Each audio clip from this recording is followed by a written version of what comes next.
That's why almost 90% of unions break up is that classic financial pressure.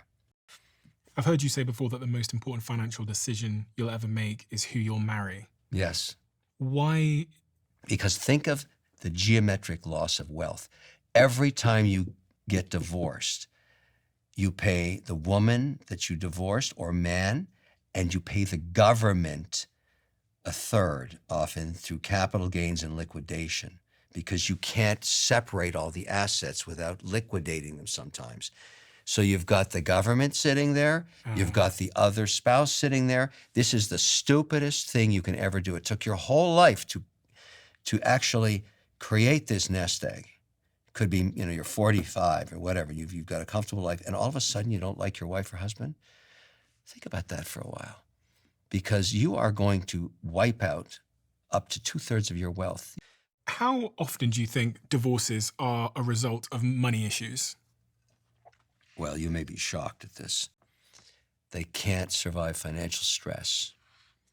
And so what happens invariably is you fall in love, but you didn't do any due diligence on that person's spending habits or their financial history, because l'amore is so wonderful in the early days. And then you get married, and the euphoria starts to wear off, and you notice that the other is outspending you, just buying a lot of stuff beyond your means. And that starts the first friction.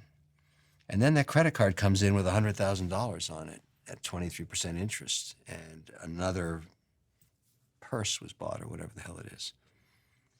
And you're starting to sink, because you may have married somebody who can't stop spending.